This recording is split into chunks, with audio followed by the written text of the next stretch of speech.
case you haven't noticed, electric mountain bikes are here to stay. In just a few short years, most mountain bike companies have added an assisted steed to their lineup as the category continues to evolve and mature. Looking at the short list of companies that have yet to produce an electric bike in 2022, most riders are probably wondering when the fine folks at Transition Bikes will join the party. The rider-owned Pacific Northwest brand is synonymous with producing bikes that foster good times and hard-charging riding. So why not add a motor into the mix? Well, try to act at least a little bit surprised because today, Transition has finally jumped on the electric bandwagon with the release of their all-new Repeater e-bike. Like most brands who've dove into the electric assist realm, it takes years to arrive at a finished product. When it came time to invest energy into developing the Repeater, Transition knew they wanted their e-bike to prioritize descending and climbing performance equally. They also knew that balancing weight and battery capacity was crucial to creating a bike that allowed riders to achieve long, exploratory rides without negatively affecting handling and maneuverability. To accomplish these ride qualities, the Repeater features 160 millimeters of travel front and rear, dual 29-inch wheels, a full carbon frame, and Shimano's trusted EP8 motor with a 630 watt-hour battery. Like all Transition bikes, the Repeater uses their giddy-up suspension design, which provides a predictable mix of small bump compliance, mid-stroke support, and subtle bottom-out resistance. Keyframe details include internally routed cables that enter through the top of the headset,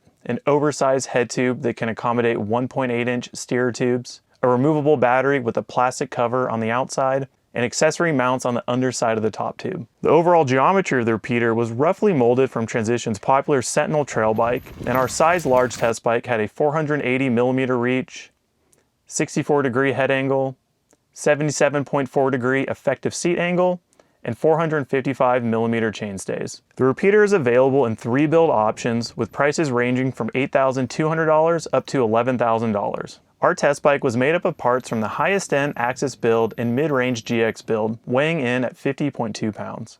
Our journey with the Repeater began with a wet and chilly trip to Bellingham, Washington to visit Transition. Over our 5-day trip, we were welcomed with 3 days of consistent downpours and less than ideal conditions to shake down a new bike. Luckily, Transition recently moved into a badass new building, and while we waited for the inclement weather to pass, we sat down with the crew to discuss what went into developing their first e-bike. So I'm sitting here with Lars, Sam, and Billy from Transition Bikes, and I've spent the last day getting to ride their new Repeater e-mountain bike. And why don't you guys go ahead and take me through what has gotten us to this place having, your new e-mountain bike sitting before us. Welcome everybody to our first foray in the power world. Yeah, we made an e-bike. I think the first thing that I remember is actually just wrapping my mind around being okay with the e-bike thing. I was against e-bikes for a long time. Actually getting to ride them, doing some testing and just kind of getting to know what that thing was. I don't know, for me was like the first step in my personal mentality shift of like, okay, here's how we understand and go into this thing. We actually purchased quite a few different e-bikes over the years. Spent a lot of time riding those to get a sense of what we were even doing with the things, why you would want one. And I think some of the earliest ones we bought, I don't think we even necessarily thought we were going to make one. It wasn't a forced thing. It was like we had them, they were like around, and then it was just a natural like growth into like, oh, we need this for this, and like using it for filming and trail building, and then like taking it on trips as an auxiliary bike was kind of a like natural way to get into it. And then we kind of got in there and said, okay, like that was our first like, okay, this is actually kind of like how we use these things. Once we knew we were going to make one, it was sort of like, oh yeah, what can we do with these things? Let's go ride some different places and different stuff. Yeah. And get kind of weird with stuff. I feel like that's something you guys have kind of touched on when we were riding yesterday, is that you didn't make this bike to go ride the same trails. I think that's like a huge kind of narrative and story for you guys, is that like this is a new bike in our lineup, but we're going to be using it in different ways. The same as our other bikes we've developed to kind of have their intended use. What we've learned is that like this isn't a replacement for a mountain bike. This is just an expansion in your horizons of the things that you can ride. You have your short travel trail bike, your enduro bike, your downhill bike, or whatever you have in your fleet. And then you also have this other bike that just unlocks all this other terrain that you would never go touch otherwise without having that bike in your fleet? Yeah, I would say that yesterday we had sustained descents, but we also had a lot of sections that were quick little descent, punchy technical climb, and it made, that undulating trail, every bit of it was exciting. And that kind of opened my mind yesterday that there's other terrain I should be exploring, maybe not opening my mind to what an e-bike can kind of allow you to get to. I think that's a relatable thing to people everywhere, that there's untapped terrain in everybody's backyard that you would never go ride because they're like, that would suck. Or to what we were talking about earlier, I've been grinding on the computer all day or whatever. Doing yard work. And you're like, I have this 1 hour window. Sure, it works for that. Like, I'm just going to rip up a fire road to go do like my favorite descent. Like, you have the ability to go do that. There's e-bikes with variety of travel and geometry and all that. What made you guys decide to do 160 platform with the 160 fork? What led you to make a bike with that much travel and have a motor on it?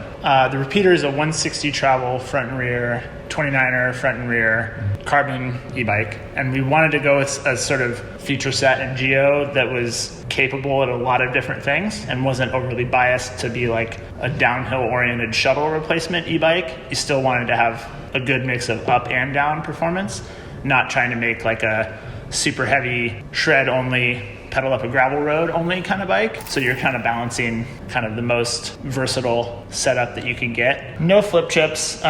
This is just a pure 29 front and rear setup. There's no geo adjust or anything in there because things are all pretty tight. Chainstay is as short as we can get it with the 29-inch wheel. Travel's sort of maxed out for the seat stay bridge. Like, there isn't really, we wouldn't want to go any further in a direction that a flip chip would allow us to do with this bike.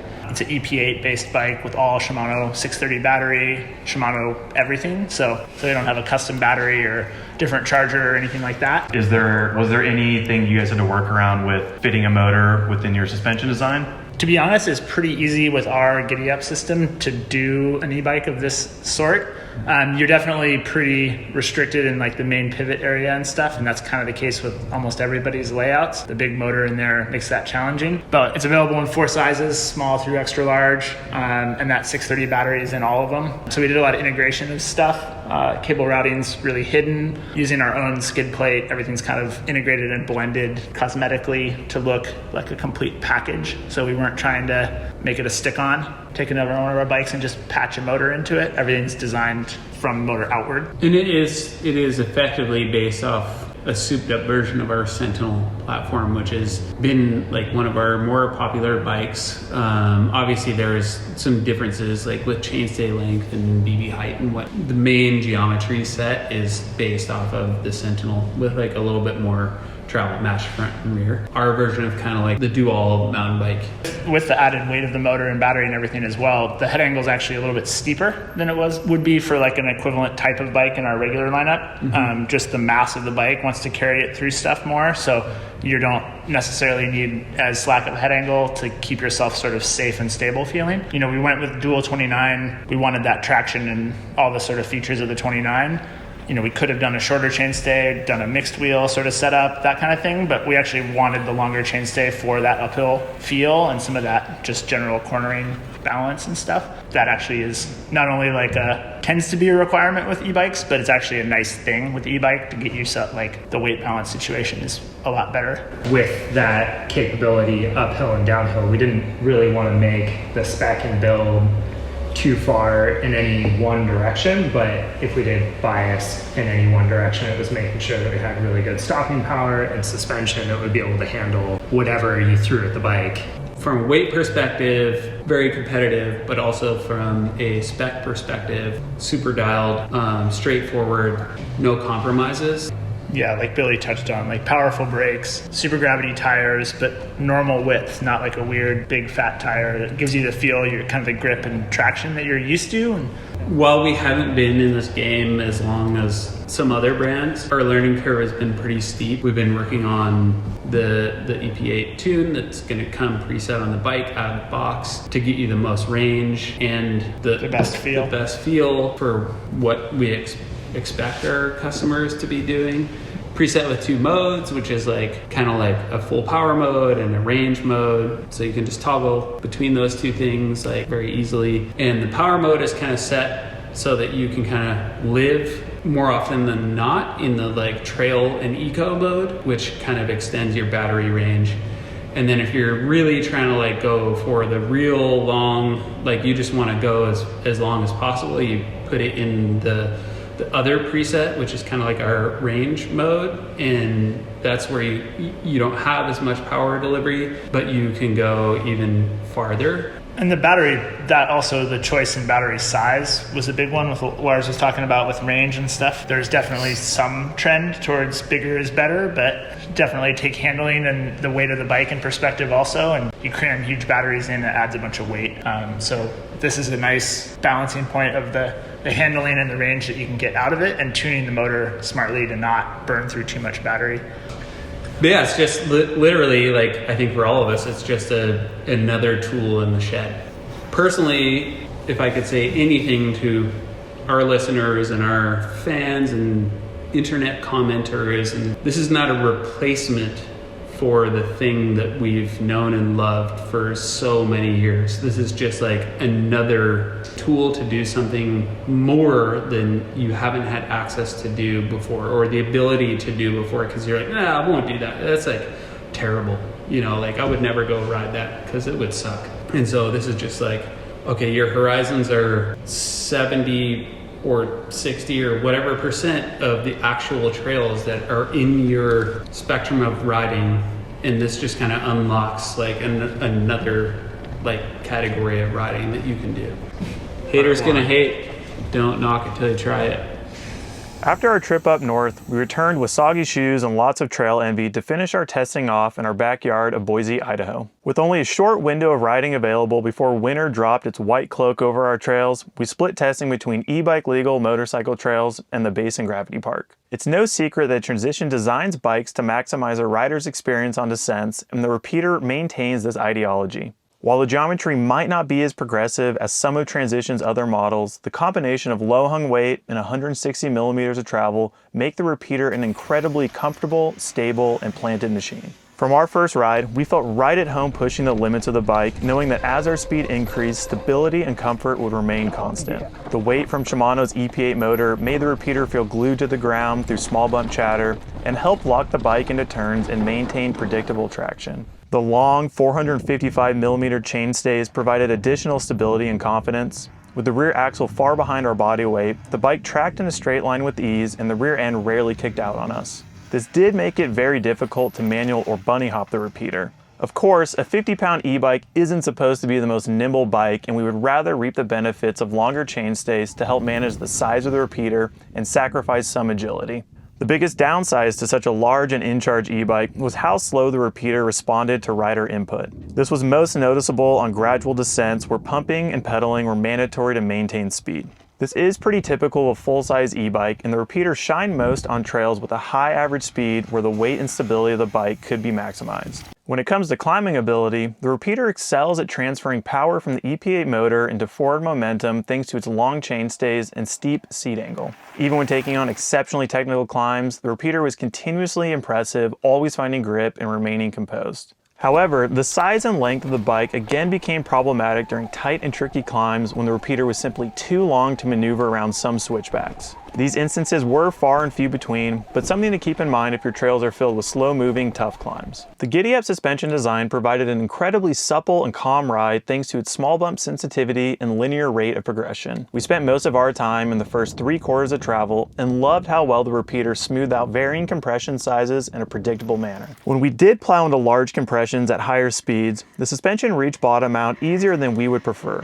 To compensate, we ran the Fox Factory Float X2 rear shock at 30% sag, with both high and low speed compression about halfway closed, and installed one additional air volume reducer. This gave the Repeater more ending stroke support to handle harsh hits and allowed us to ride the bike comfortably at a much higher pace. The rear suspension was also quite firm around sag and under pedaling forces, while still providing enough small bump sensitivity to maintain traction and comfort on exceptionally rough ascents. Shimano's EP8 motor packs a serious punch that is quick without being too snappy and offers enough torque to pull riders up just about any climb. The motor is very cadence dependent, independent, and we found the sweet spot on the repeater was between 85 and 100 RPMs. At this cadence, our rider efforts were matched with the highest motor output. This is much higher than we would typically pedal a mountain bike, and we enjoyed getting a solid workout in during climbs. Out of the box, Shimano provides an almost even gap between the max torque and assist character of each mode. Our goal was to find a setup that maximized power output, battery life, and usability of each mode, and we settled on an assist profile that raised the assist character and max torque of each mode higher than stock and placed trail mode one notch below boost mode. This made eco and trail mode more usable and improved the range of our battery. On a full charge, the repeater's 630 watt-hour battery allowed us to achieve rides anywhere from 10 miles with 2,500 feet of climbing up to 20 miles with 3,500 feet of climbing. There are a lot of factors that can affect battery range outside of just the watt-hour capacity, but overall, the repeater did not leave us yearning for additional range. Had Transition spec'd a larger battery on the repeater, we feel the increase in range would not have outweighed the decrease in handling performance due to the added weight. The biggest downside to Shimano's EP8 motor is the knocking noise produced when the motor is not under load.